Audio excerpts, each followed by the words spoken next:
Hi, my name is Neil Spears of Spears Photography. I'm a photographer here in Calgary.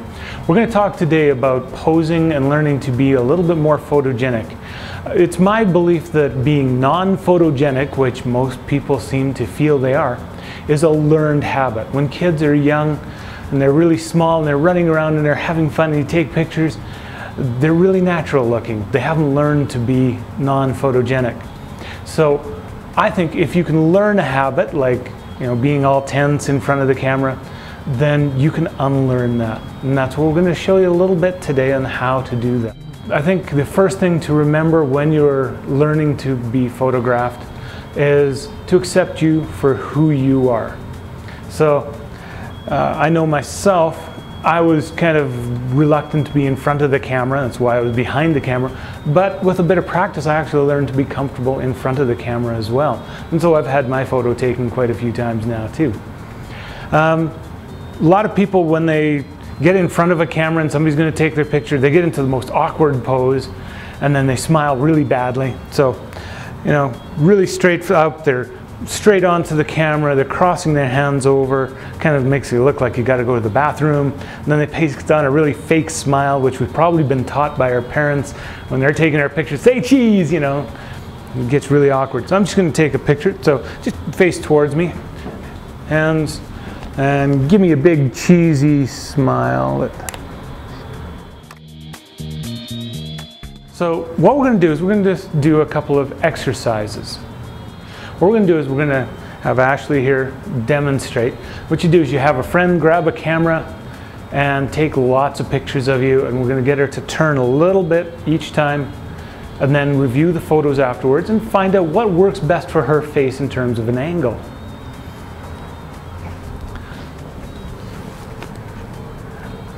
Okay, so turn a little bit. Good.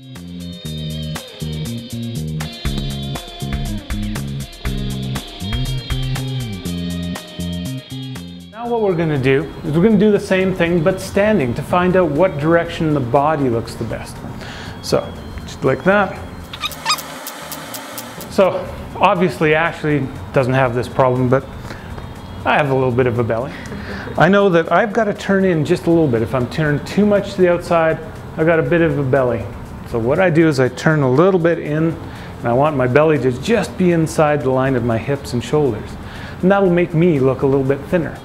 Now, you noticed in her original shot, she was standing with her hands crossed over.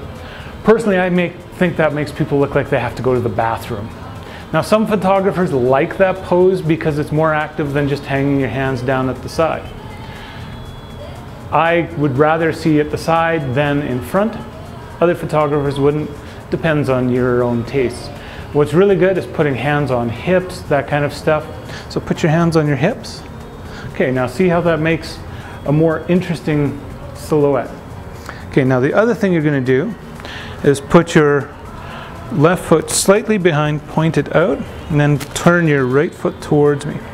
So now you'll see what that does is brings a V shape down to the bottom of the body. And when you do that, that creates a slimmer silhouette. So instead of that big blocky standing straight onto the camera, now we've got her slimming down, which she doesn't need so much, but the rest of us probably do. So let's take a picture of that.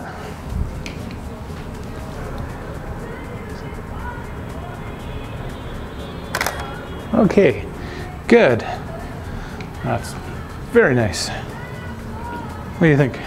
That works? That looks a lot better. Yeah.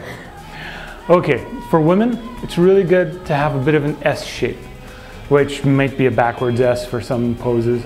But you want to tip your head kind of away from your body. So tip your head this way, maybe not quite so much, just like that. Good. Hands on your hips. Okay. So we've got her head tilted over just a little bit this way, and that creates a nice feminine S curve. Now guys tend to look better in what's called a C curve. You kind of tilt towards the side, especially the shoulder that is dropped down a little bit. Okay. So I want you to actually put a little bit more weight on your back foot so you're getting some angles. Yeah, just like that. Good. Good. Now we'll get a great big smile. There we go, good. So what we're going to do is, if you've ever watched America's Top Model, that kind of show, a lot of the models will practice smiling into the mirror so that when they get in front of the camera, they've kind of worked out what works for the camera in terms of a smile. So go ahead, Ashley, and give us some faces. So as she's doing this, she's learning what works and what doesn't work. One of the things to watch for is your eyes. I know myself, I've got to open my eyes a little bit, but if I open them too much, I get all surprised looking. And if I squint, then it looks like I'm squinting. So I've got to open the eyes just a little bit, and then breathe in, relax, and you get a nice smile. And that's one thing that works really well as well, is to remember to breathe while you're posing. If you forget to breathe, you start to turn blue and fall over and you look all tense. But when you breathe in and then let it go, it relaxes the body and makes for a much better smile, a much better photo.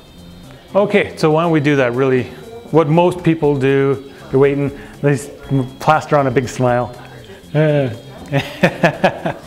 Okay, so that's how most people feel when they're being photographed. So why don't you turn towards me a little bit, hands on the hips, and we're going to do a really good pose. So turn a little bit, bring your right foot, that's it, get your balance on the other foot. Okay, and give me that nice smile that you've been practicing. And good. So even when I walk up and do a real close-up, when you put your body in that position, what it does is it creates some angles, creates some interest.